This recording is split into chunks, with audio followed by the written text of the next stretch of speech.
Halo kreator, jumpa lagi dengan saya Daeng Fai Channel dan masih di seputar YouTube ya, untuk kita sebagai YouTuber pemula atau konten kreator yang baru mulai. Akhir-akhir ini masih pada bingung ya, setelah kita menerapkan SEO, Search Engine Optimization, pada channel YouTube kita, dan ternyata semakin hari semakin tidak ada hasil yang optimal ya.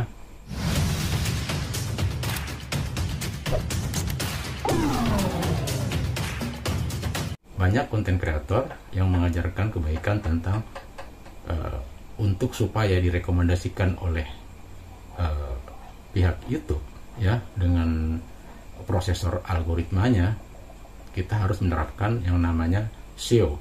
Nah, SEO itu terdiri dari beberapa fitur metadata ya. Saya yakin kalian semua udah pada menerapkannya. Namun di akhir-akhir ini sering kita jumpai channel-channel kita tuh stuck, diam di tempat ya. Buat nambah subscribernya saja sama jam tayang saja yang real aja sulit ya. Apalagi dengan ambisi untuk mengejar 1000 subscriber dan 4000 jam tayang yang diterapkan sebagai syarat untuk monetisasi. Karena kita selalu berpikir kepada aturan itu, ujung-ujungnya karena kita tidak sabar, kita melakukan ya mengikuti jasa jam tayang dengan cara kita membeli. Padahal tujuan kita menjadi seorang konten kreator itu kan untuk yang utama mencari penghasilan ya dari AdSense. Namun kenyataannya saya yakin, jangankan kita yang pemula, yang sudah masuk di program partner YouTube saja kewalahan, sampai ada yang jual akun ya. Karena dari titik nol sampai dia monet selalu menjalankan hal-hal yang tidak disukai oleh pihak YouTube, dan alhasil pada saat setelah monetisasi videonya tidak berkembang, channelnya tidak berkembang, videonya tidak ada yang nonton. Jadi istilahnya yang nonton itu paling tidak bisa kehitung jari. Bagaimana kita mau ngejar $10 pertama nah, sedangkan dari awalnya selalu channelnya dipaksakan saling sap dicangkok. Soalnya saya pernah melihat ada seorang konten kreator yang kerjanya hanya menonton videonya sendiri ya, sampai dia monet tetap kerjanya itu menonton videonya sendiri dengan membuat beberapa akun ya. Terus kalau saya tanya, mau sampai kapan seorang konten kreator tersebut menonton channelnya sendiri, ya kan? Padahal yang kita mau kan dengan cara setelah kita upload video yang berkualitas, yang ada manfaat bagi penonton, ada hiburan, ada pengetahuan yang didapat oleh pemirsa atau penonton, itu adalah yang terjadi secara alami, dan itu benar-benar yang dimaui oleh pihak YouTube ya. Algoritma tidak sebodoh yang kita bayangkan. Algoritma itu sistem ya. Jadi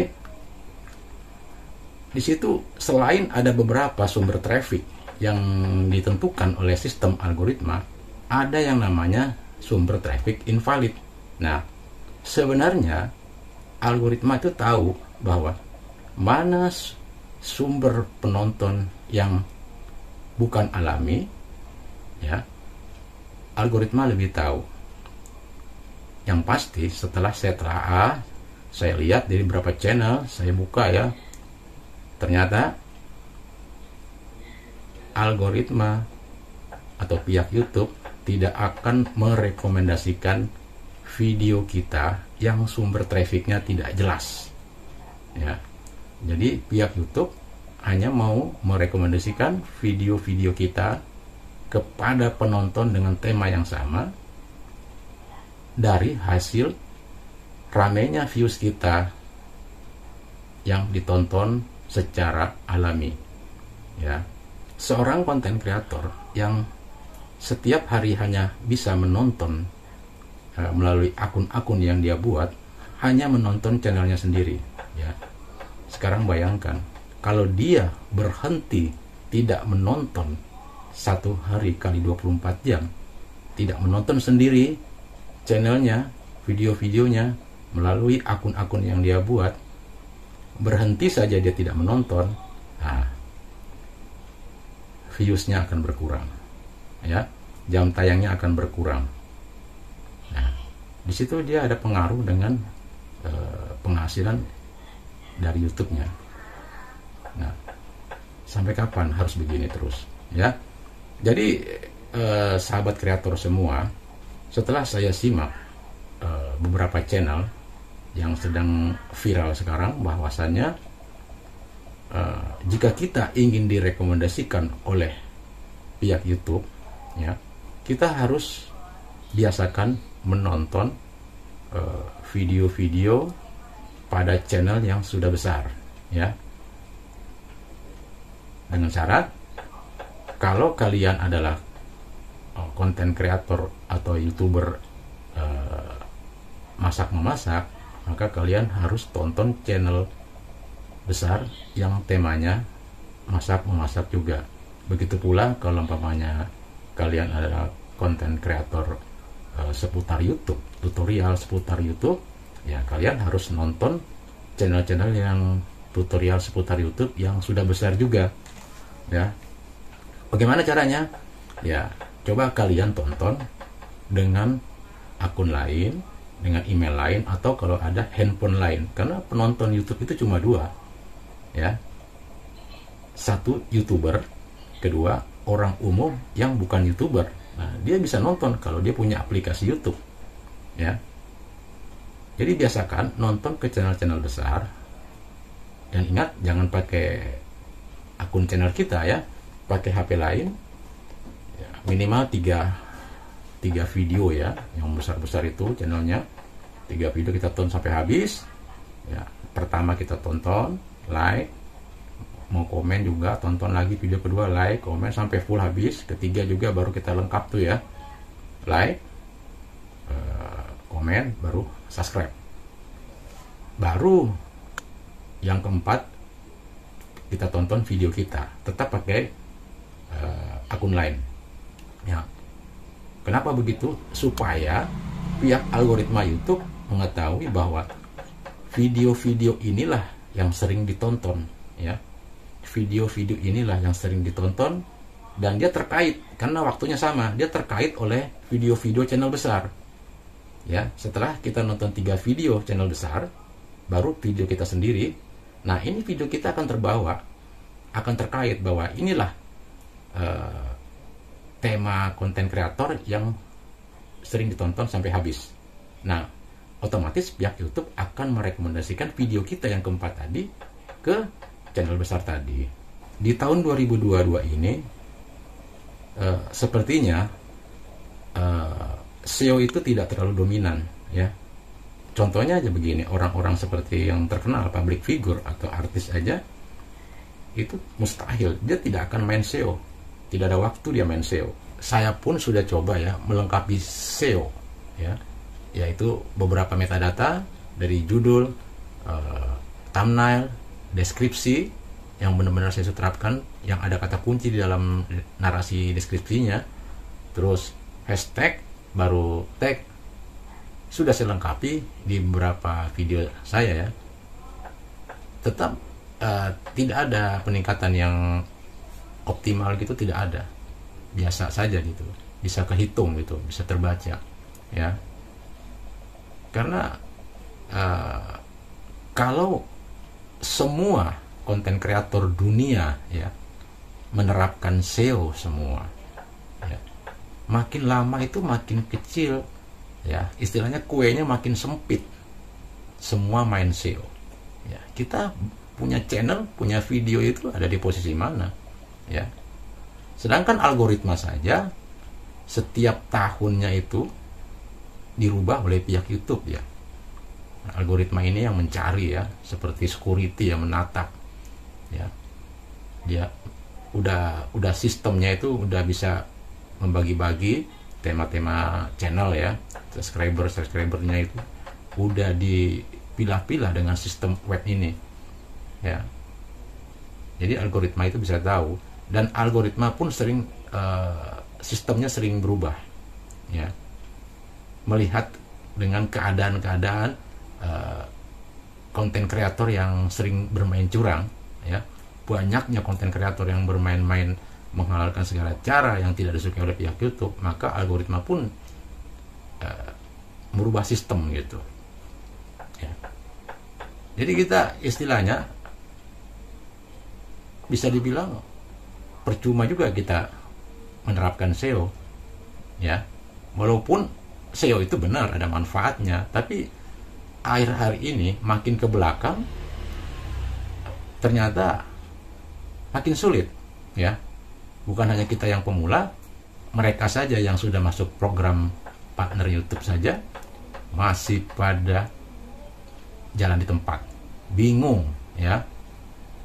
Ada yang putus asa, ada yang sampai jual-jual channelnya ya.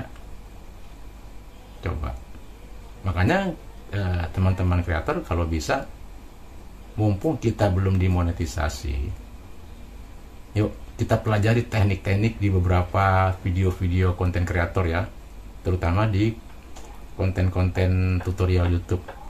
Kalian nonton semua ya, satukan, kalian ambil teknik-tekniknya, pelajaran-pelajaran yang dia review ya, kita ambil, kita nalar mana yang baik, yang masuk akal, kita terapkan. Makanya kebanyakan konten kreator itu nggak punya satu channel ya, satu channel utama, yang kedua dia harus punya channel buat eksperimen. Nah di situ akan lebih leluasa kita bisa menganalisa ya. Harus kita punya channel satu buat eksperimen, biar kita tahu mana yang salah dan mana yang benar. Masalahnya di sini juga sebagai konten kreator kita jarang membaca analitik. Sebenarnya analitik itu atau analisa yang ada di aplikasi YouTube itu kita diberikan oleh pihak YouTube sebagai tolak ukur ya. Udah lengkap, udah canggih. Analitik itu udah makin lama, makin kemari itu udah makin bagus. Fitur-fitur analitik itu udah lengkap. Kalau kita rajin membaca analitik, bisa tahu jam-jam berapa subscriber kita nonton, itu jam-jamnya ada, gendernya, maksudnya laki-laki atau perempuan, usianya lengkap, terus analitik sumber geografinya dari mana saja, itu ada semua lengkap ya. Ada diagram batangnya, diagram garisnya, tuh semua kalau kita bisa baca di situ, sampai melihat retensi penonton saja ada di situ. YouTube sering mengadakan regulasi ya, perubahan-perubahan analitik. Dan lagi dengar kabar ini, kalau kalian buka di bantuan YouTube, rencananya video short ini yang tadinya terpisah dengan video reguler, video-video panjang, itu rencana akan disandingkan ya. Jadi ada hubungan terkaitnya antara video short dengan video reguler yang panjang ya. Selama ini kan video short itu kan hanya kita bisa mendapat subscriber pelanggan, tapi jam tayang atau watch time dari video short tidak dihitung. Jadi tidak masuk ke jam tonton yang real kita di YouTube ya. Di channel kita tuh tidak masuk, hanya video-video yang biasa, yang reguler, yang panjang itu yang jam tayangnya dihitung. Sementara selama ini video short tidak dihitung watch time-nya, hanya bisa mendapatkan subscribe-nya. Nah, kalau dengar kabar dari pihak YouTube akan disandingkan antara video short algoritmanya dengan video reguler yang panjang, ya kita harus bersyukur, berarti ada kesempatan baik ya. Masalahnya bisa saja pengaruh dari jam tontonnya itu bisa dihitung ke video reguler, video panjang, ada pengaruhnya ya kan. Nah makanya kesimpulannya, cobalah rekan-rekan dari sekarang ini banyak belajar tentang tips seputar YouTube pada channel-channel besar.